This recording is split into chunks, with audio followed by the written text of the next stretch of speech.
오늘 주신 하나님의 말씀은 구약성경 여호수아서 13장 1절에서 13절까지 말씀입니다. 여호수아서 13장 1절에서 14절까지 말씀 봉독하겠습니다. 여호수아가 나이가 많아 늙음에 여호와께서 그에게 이르시되 너는 나이가 많아 늙었고 얻을 땅이 매우 많이 남아 있도다. 이 남은 땅은 이러하니 블레셋 사람의 모든 지역과 그술 족속의 모든 지역 곧 애굽 앞 시월 시내에서부터 가나안 사람에게 속한 북쪽 에그론 경계까지와 블레셋 사람의 5 통치자들의 땅 곧 가사 족속과 아스돗 족속과 아스굴론 족속과 가드 족속과 에그론 족속과 또 남쪽 아위 족속의 땅과 또 가나안 족속의 모든 땅과 시돈 사람에게 속한 무아라와 아모리 족속의 경계 아벡까지와 또 그발 족속의 땅과 해 뜨는 곳에 온 레바논 곧 헤르몬산 아래 바알갓에서부터 하맛에 들어가는 곳까지와 또 레바논에서부터 미스르본 마임까지 산지의 모든 주민 곧 모든 시돈 사람의 땅이라. 내가 그들을 이스라엘 자손 앞에서 쫓아내리니 너는 내가 명령한 대로 그 땅을 이스라엘에게 분배하여 기업이 되게 하되 너는 이 땅을 9지파와 므낫세 반지파에게 나누어 기업이 되게 하라 하셨더라. 므낫세 반지파와 함께 르벤 족속과 갓 족속은 요단 저편 동쪽에서 그들의 기업을 모세에게 받았는데 여호와의 종 모세가 그들에게 준 것은 이러하니 곧 아르논 골짜기 가에 있는 아로엘에서부터 골짜기 가운데 있는 성읍과 디본까지 이르는 메드바 온 평지와 헤스본에서 다스리던 아모리 족속의 왕 시온의 모든 성읍 곧 암몬 자손의 경계까지와 길르앗과 및 구술 족속과 마아갓 족속의 지역과 온 헤르몬산과 살르가까지 온 바산 곧 르바의 남은 족속으로서 아스다롯과 에드레이에서 다스리던 바산 왕 옥의 온 나라라. 모세가 이 땅의 사람들을 쳐서 쫓아냈어도 그술 족속과 마아갓 족속은 이스라엘 자손이 쫓아내지 아니하였으므로 그술과 마아갓이 오늘까지 이스라엘 가운데에서 거주하니라. 오직 레위 지파에게는 여호수아가 기업으로 준 것이 없었으니 이는 그에게 말씀하신 것과 같이 이스라엘 하나님 여호와께 드리는 화제물이 그들의 기업이 되었음이더라. 아멘. 여호수아 13장 이제 말씀드렸던 것처럼 12장까지는 이스라엘 족속이 가나안 땅에 들어와서 가나안 땅을 어떻게 정복했나, 정복 전쟁에 관한 이야기라면 13장을 기점으로 해서는 이스라엘 땅을 이제 분배하는 이야기가 시작이 됩니다. 그래서 오늘 보면 여러 가지 이제 땅이 나오는데 지명도 나오고 복잡하죠.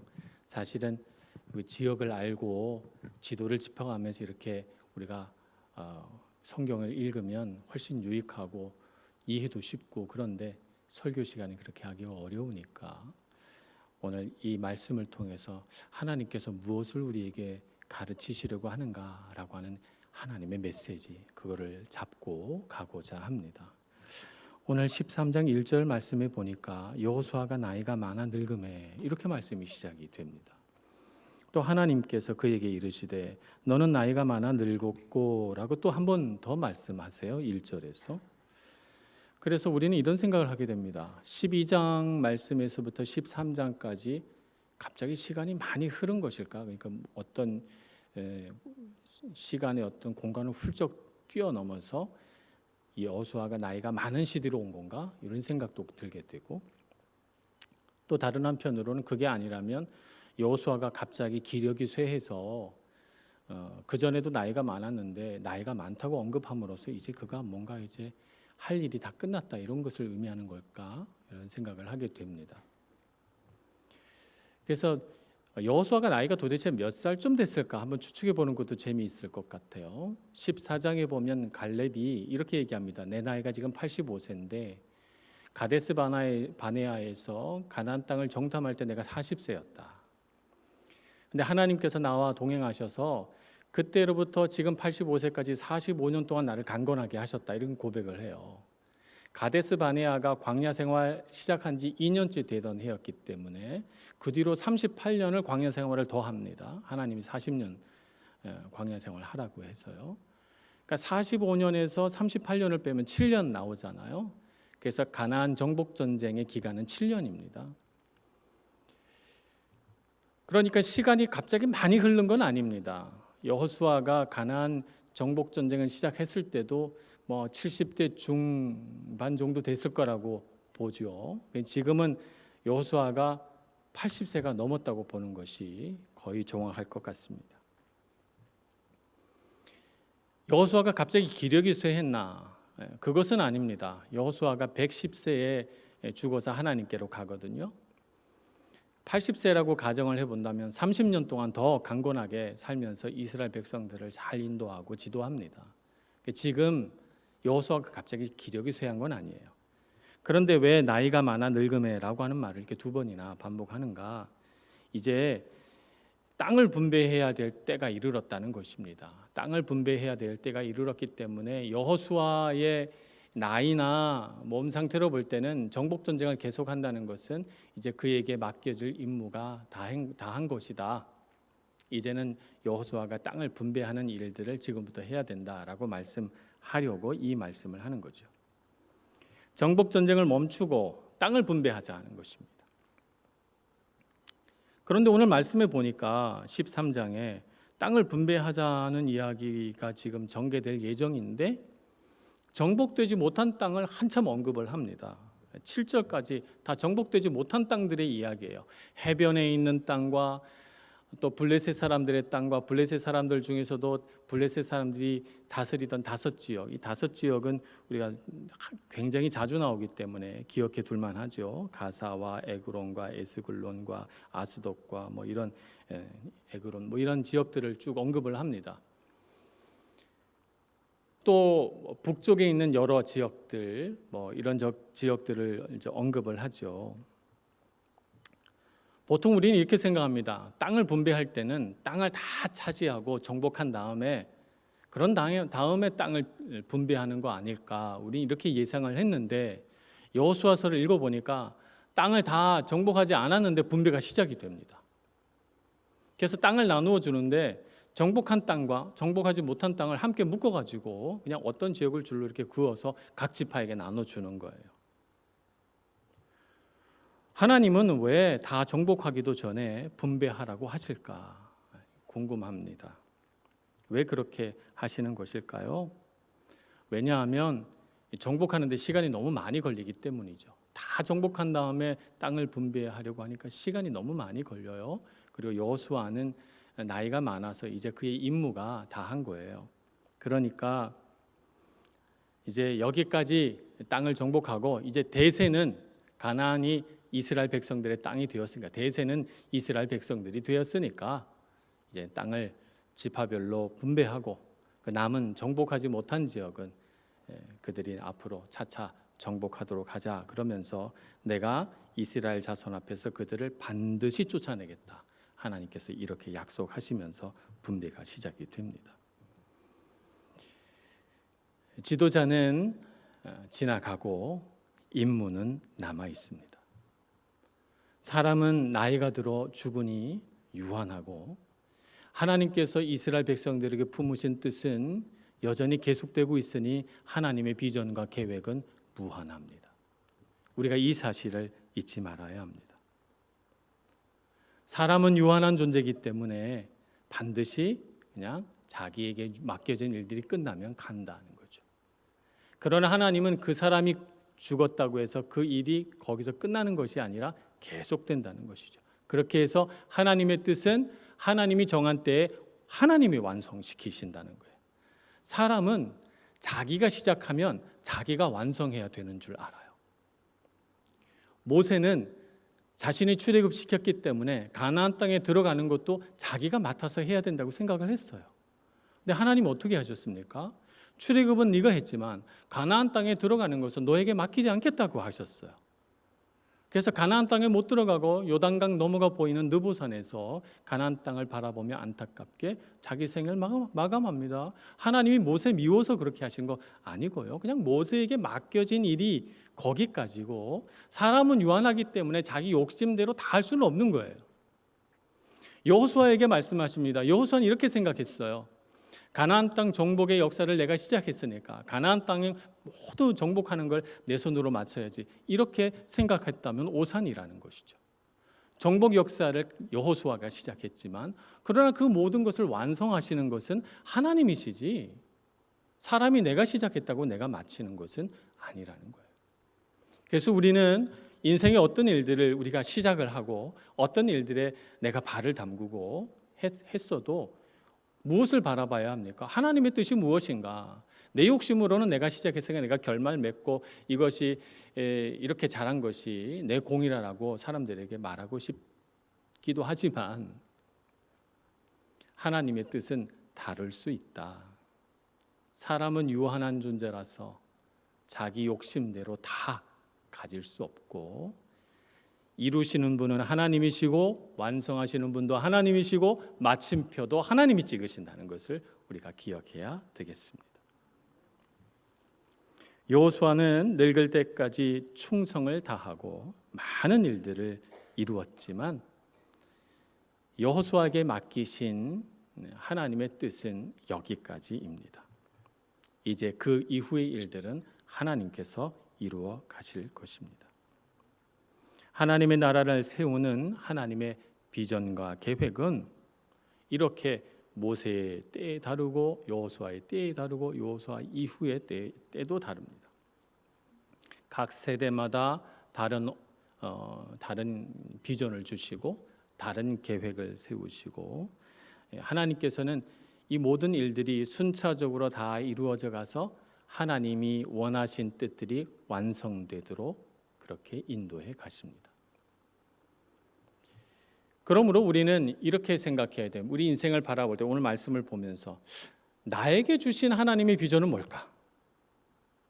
나라고 하는 세대가 이 땅에 살아가면서 우리가 보통 우리의 커리어를 20대 중반 혹은 30대 초반에 시작하지 않습니까? 그래서 우리 인생의 어떤 비전들을 펼쳐간다고 생각할 때 우리가 한 세대, 한 30년간을 일하고 우리의 삶을 영위해 간다고 할 때 그 기간 동안 하나님께서 우리에게 주신 비전은 무엇이고 우리에게 맡겨진 임무는 무엇인가 하는 것을 생각해 보는 것도 유익할 것 같습니다. 물론 각 세대가 여기 저와 여러분 각 세대가 다르죠. 젊으신 분도 있고 연세 드신 분들도 있고 상황도 다르고 환경도 다르니까 각자에게 하나님께서 어떤 비전과 어떤 계획을 갖고 있는지 일일이 다 알기는 쉽지 않습니다. 그래서 오늘 우리는 성경의 세대들이 어떤 역할들을 맡았고 어떤 비전들을 가지고 어떤 성취를 이루었는지를 살펴보면서 나에게는 어떤 비전들이 있는 걸까 하는 것을 생각해 보는 것은 굉장히 유익할 거라고 생각합니다. 먼저 모세 세대에는 어떤 비전과 성취가 있었습니까? 모세가 이끄는 세대에 있어서 가장 중요한 것은 출애굽입니다. 출애굽은 두 가지 종류의 출애굽이 있습니다. 하나는 진짜 땅으로서의 애굽을 탈출하는 것. 이것이 하나의 중요한 과제입니다. 그 땅을 탈출하는 것이 쉽지 않았어요. 10가지 재앙이 있었고 홍해 바다를 갈랐고 구름 기둥과 불 기둥이 그들을 인도해가는 놀라운 역사들이 있었습니다. 그래서 그 땅으로서의 애굽을 탈출하는 일이 첫 번째 과제였고 두 번째는 이스라엘 백성들의 마음속에 있는 애굽에 살면서 애굽에 길들여진 마음속의 애굽으로부터 탈출하는 것이 두 번째 과제였어요. 그 마음속에서 애굽 생활이 익숙하고 애굽 생활이 그립고 그 땅에서 고생하고 고통받았는데도 불구하고 광야보다는 애굽이 더 낫지 않았는가라고 생각하는 그들의 착각, 애굽에 길들여진 그들의 문화, 그들의 생각, 그들의 사고방식으로부터 탈출하는 것이 그 다음의 임무였죠. 그래서 광야 40년을 경험하면서 그 안에서 하나님의 법을 선물로 받고 그 말씀으로 생각과 인생을 바라보는 관점과 가치들을 바꾸어서 훈련됨으로써 그 광야 시대를 훌륭하게 이겨냅니다. 모세 시대에 그들이 받은 역할이고 비전이고 성취였어요. 여호수아 세대에는 어떤 비전과 성취가 있었습니까? 가나안 땅을 차지하고 그리고 가나안 땅을 분배해서 그 땅을 살아갈 이스라엘 백성들이 살아갈 수 있는 터전으로 만들자는 거예요. 그것이 여호수아가 받은 임무고 또 비전입니다. 그러니까 여호수아는 자신이 받은 비전이 뭐냐면 계속해서 도전하는 일이에요. 그 땅에 사람들이 살고 있으니까 계속해서 그 땅을 차지하기 위해서 싸워야 하고 도전해야 되고 한 번도 가보지 않은 땅을 밟아야 했고 미지의 사람들과 조우하고 그들을 하나님이 주신 능력으로 이겨내야 됐습니다. 그러다 보니까 이 여호수아는 항상 어떤 상황을 맞이하게 되는가 하면 한계 상황을 맞이해요. 육체적으로도 정서적으로도 그리고 지혜와 지식의 면에서도 항상 힘겨울 정도의 한계 상황을 맞이하게 되는 것이죠. 그럴 때 하나님을 의지하는 법을 배우는 것입니다. 내 힘을 뛰어넘는 하나님의 능력을, 내 지혜를 뛰어넘는 하나님의 놀라운 지혜를 그 한계 상황에서 보고 배우고 의지하는 그런 삶을 경험하는 거죠. 그러니까 여호수아와 그 세대 백성들은 도전하고 한계 상황을 맞닥뜨리고 하나님을 의지하는 법을 배우는 것이 그 땅에서 그들이 해야 할 비전이고 성취였습니다. 이제 분배의 과정으로 들어가면서 우리는 그 다음 세대가 어떤 역할을 맡을 것인지 어렴풋하게 알게 됩니다. 땅을 분배하고 난 다음에 그 땅에 살게 되는 그 다음 세대들은 어떤 것이 그들의 비전이 되겠습니까?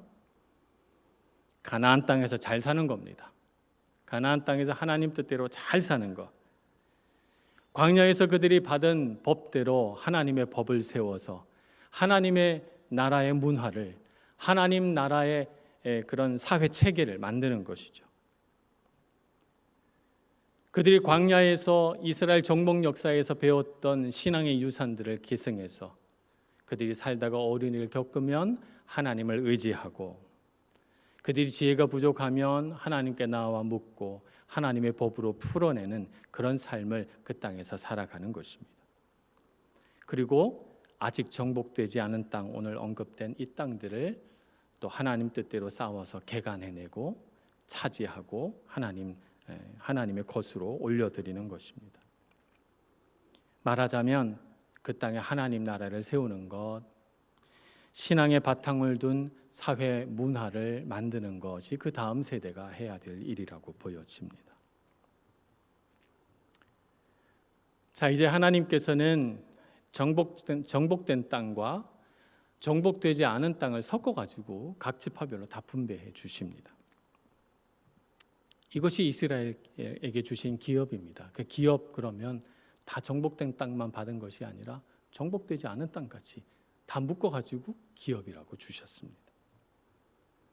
정복된 땅이라고 하면 그들이 받은 유산을 말하는 것입니다. 가꾸고 돌보고 더 아름답고 풍성하게 해야 할 사명이 그 정복된 땅 가운데 있습니다. 정복되지 않은 땅도 하나님은 기업이라고 말합니다. 그 기업은 하나님의 뜻대로 도전하고 그 땅을 내 땅으로 만들어서 하나님께 올려드려야 하는 그런 땅이죠. 블레셋 사람들이 차지하고 있는 땅, 가나안 족속들이 차지하고 있는 땅들입니다. 하나님을 의지해서 도전하고 싸우고 성취하고 자신의 한계를 극복하며 하나님과 동행하는 법을 배우는 것입니다. 그것이 그들이 기업을 받는 방법이죠. 올해가 밀라노 한인교회 42주년입니다. 제가 2010년도에 부임했으니까 밀라노 한인교회가 딱 30주년 됐을 때 제가 부임했군요. 한 세대가 30년이라고 한다면 저는 이 밀라노 한인교회의 두 번째 세대에 온 셈입니다. 오늘 말씀을 묵상하면서 이런 생각을 해봤어요. 밀라노 한인교회 1세대의 역할들이 무엇이었을까? 아마 모세가 했던 것처럼 여호수아가 했던 것처럼 이 땅에 하나님의 교회를 세우는 일이 그들의 가장 큰 일이었을 것 같아요. 비전이고 사명이었을 것 같아요. 교회를 세우고 그 교회가 교회되도록 영적인 토대를 가꾸고 또 그 영적인 토대뿐만 아니라 물질적인 토대도 마련하기 위해서 땅을 사고 교회를 건축하고 교회가 교회되도록 애쓰는 일들이 믿음의 1세대들이 한 일이었다. 그럼 제가 와서 해야 할 우리 2세대를 바라보면서 해야 될 일은 무엇인가? 1세대가 완성하지 못한 미완으로 남은 일들을 마저 완성하고, 그것이 영적인 부분이든 물질적인 부분이든 완성되지 않은 진행 중인 일들을 마저 완성해내고, 그리고 이 땅에서 다음 세대들이 쭉 잘 자라서 좀 행복하게 신앙생활을 할 수 있도록 그렇게 터전을 마련해 줘야 되잖아요. 믿음의 유산들을 받아서 전달해 줘야 할 그런 사명이 있는 것 같아요. 그런데 우리 교회는 특성이 많은 분들이 왔다가 가시고 그러지 않습니까? 그래서 사람을 길러내는 일이 우리 밀라노 한인교회의 가장 중요한 일인 것 같아요. 잠깐 2년 왔다 가시고 5년 있다 가셔도 이 땅에 있는 동안에는 우리 교회 안에서 많은 은혜를 누리고 영적으로 성장하고 하나님과 더욱 친밀해지고, 그래서 우리 교회를 통해서 더욱 영적으로 신앙적으로 잘 무장해서 또 다른 곳으로 간다면 우리 교회는 교회로서의 사명을 잘 감당해내는 것이죠. 왔다가 가시는 분들뿐만 아니라 정말 이 두 번째 세대에서 중요한 것은 믿음의 1세대가 이 땅을 개척하면서 낳은 자녀들이 어느새 장년의 나이에 접어들었다는 것입니다. 이제 그들이 우리 교회의 주인이 되어야 할 시점에 왔습니다. 그러니 그들이 부모님의 못지않은 신앙과 믿음으로 잘 자라야 되지 않겠습니까? 그래서 믿음의 2세대들이 믿음과 신앙으로 잘 성장해서 우리 교회 다음 또 지도자들이 되고 또 새로운 비전들을 만들어 갈 수 있도록 돕는 일이 우리 믿음의 2세대들이 해야 될 일이라고 생각이 듭니다. 우리가 받은 거, 우리가 물려받은 거, 이것을 잘 가꾸고 돌보아서 하나님께 영광 돌리고, 그리고 그 다음 세대가 더 행복하고 멋지게 신앙생활 할 수 있도록 돕는 일들, 우리 교회 두 번째 세대가 맡은 사명이라 여겨집니다. 또 그런 일들에 헌신될 수 있는 제 자신이 되도록 노력하겠습니다. 그러나 교회뿐만 아니라 우리 각자에게도 하나님께서 맡겨주신 사명이 있습니다. 어떤 사람은 믿음의 1세대로서, 어떤 사람은 믿음의 2세대, 3세대로서, 어떤 사람은 자신의 상황과 환경에 따라 각자 다양한 하나님의 부르심이 있어요. 하나님께서 독특한 환경 속에서 독특한 부르심 가운데 여러분들을 부르셔서 여러분에게 각자 소중한 비전들을 주고 계시다는 것입니다. 여러분은 어떠십니까? 어떤 비전을 가지고 살아가고 계십니까? 시간이 되신다면 여러분 한번 노트를 펴놓고 이렇게 한번 적어보시면 좋을 것 같아요. 내가 정복한 땅, 이미 정복되어 나에게 주어진 땅, 그리고 내가 정복할 땅, 이렇게 나누어서 적어보시죠. 내게 주어진 것은 무엇인가? 이게 이미 내게 주어진 것들을 한번 적어보고 나는 이것을 어떻게 하면 더 풍성하고 아름답게 가꾸어 살 것인가 생각을 해보고 나의 결심과 나의 사명을 적어보죠. 아직 정복되지 않은 땅, 나는 이런 땅을 정복해야 되겠다. 그것이 설령 어렵다라고 하더라도 거기에서 내 삶의 한계가 드러난다고 할지라도 하나님이 나와 함께 하시면 할 수 있다 믿음으로 적어보시고 그 사명을 이루기 위하여 나는 어떤 일을 하면 좋을까 나의 결심을 또 적어보는 것이죠. 그렇게 해서 우리에게 주어진 하나님의 비전들을 알고 분별하고 그 비전을 성취해 가시는 여러분들 되시길 축복합니다. 두 번째 우리가 생각해 볼 것은 우리에게 주신 이런 하나님의 비전을 이루려면 우리 혼자 힘만으로 되지는 않습니다. 연합해야 됩니다. 오늘 분배할 때 가장 먼저 분배하는 기업은 분배하는 그 지파는 요단 동편에 있는 지파들입니다. 이 요단 동편에 있는 지파는 르우벤 지파, 갓 지파, 므낫세 반 지파, 므낫세 지파가 커서 반으로 나누었거든요. 므낫세 반 지파 이렇게 요단 동편에 있는 땅을 얻었습니다. 모세 시대 때 이미 땅을 얻었어요. 근데 요단강을 건너서 서편으로 진격해 갈 때 모세와 여호수아 하나님 앞에서 그들이 서약을 합니다. 요단 서편을 다 정복해서 정복 전쟁이 끝날 때까지 우리가 우리 분배받은 땅으로 돌아가지 않겠다 이렇게 말합니다. 그래서 그들이 가장 앞장서서 가나안 종목에 생명을 걸고 나아갑니다.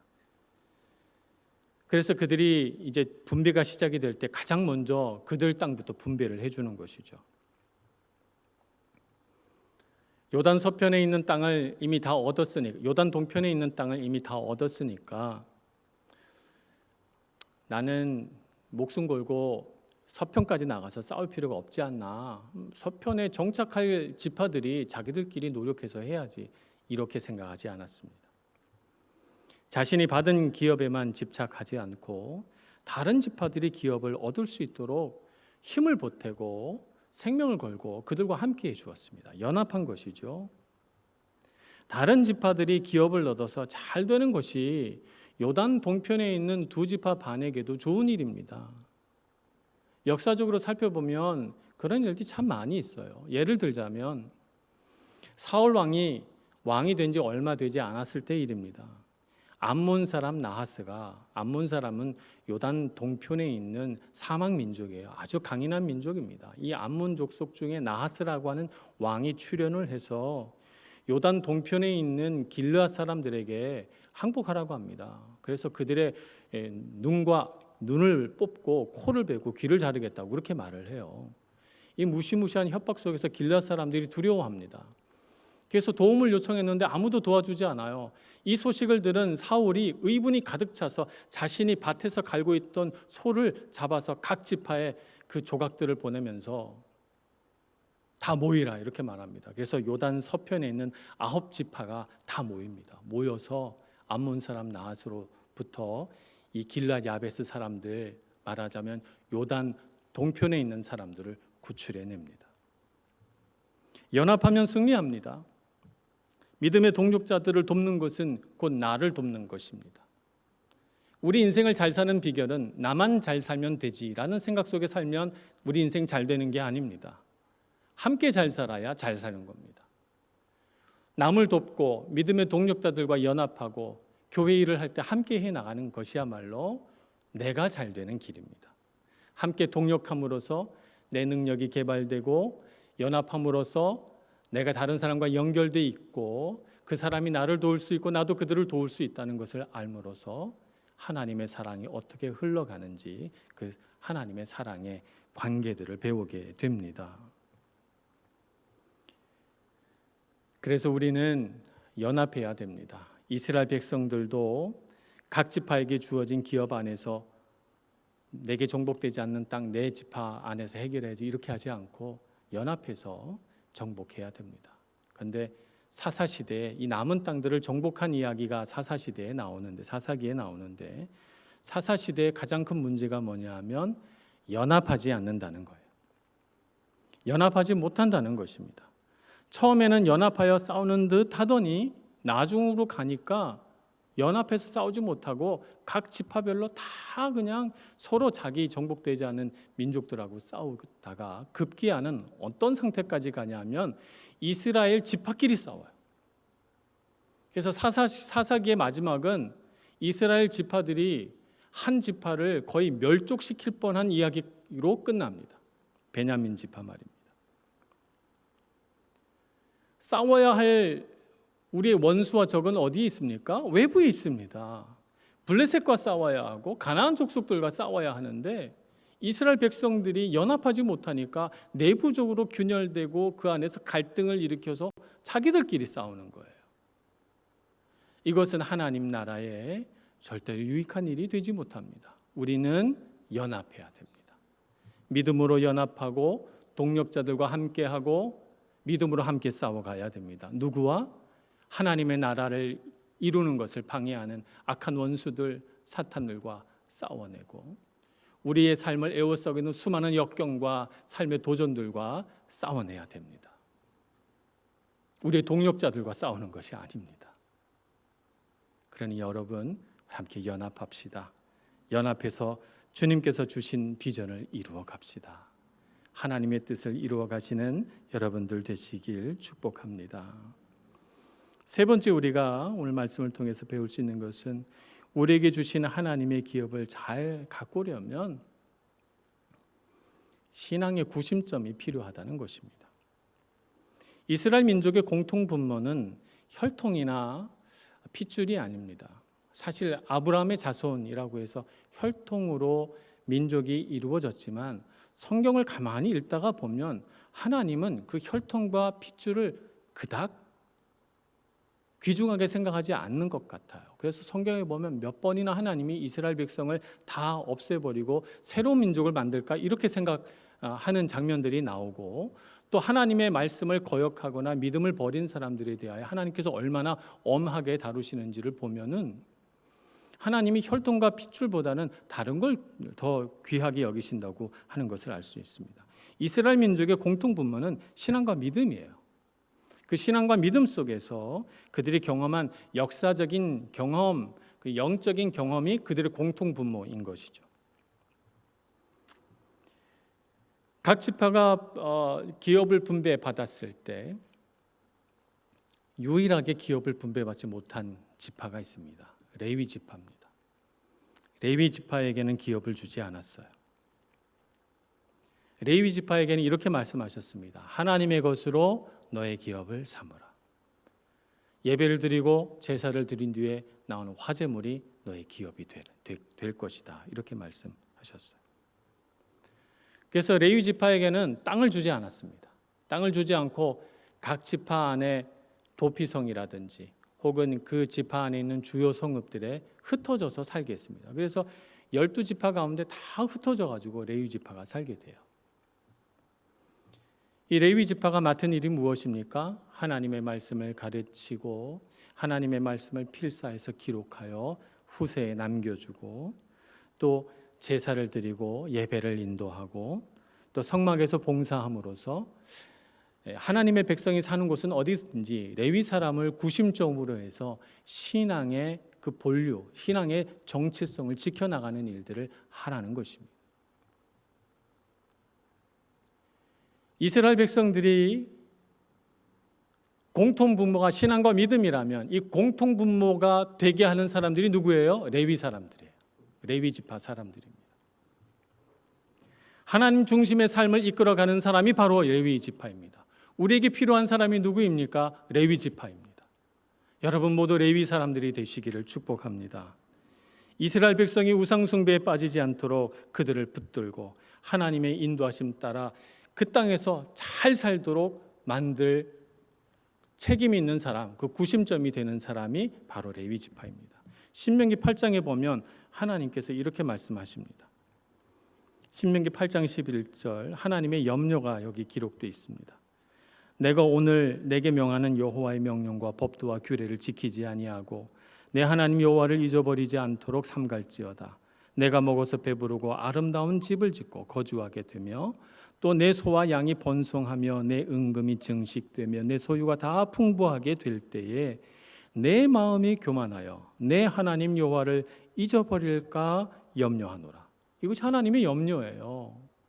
이스라엘 백성들이 그 땅에 살면서 믿음의 3세대, 모세 세대, 여호수아 세대, 그리고 그 다음 세대에 이르렀을 때 어떤 일이 벌어질까? 하나님의 염려입니다. 17절, 신명기 8장 17절입니다. 그러나 내 마음에 이르기를 내 능력과 내 손의 힘으로 내가 이 재물을 얻었다 말할 것이라. 내 하나님 여호와를 기억하라. 그가 내게 재물 얻을 능력을 주셨음이라. 이같이 하심은 내 조상들에게 맹세하신 언약을 오늘과 같이 이루려 하심이니라. 내 하나님 여호와를 기억하라. 하나님을 기억나게 해주는 사람이 레위 사람입니다.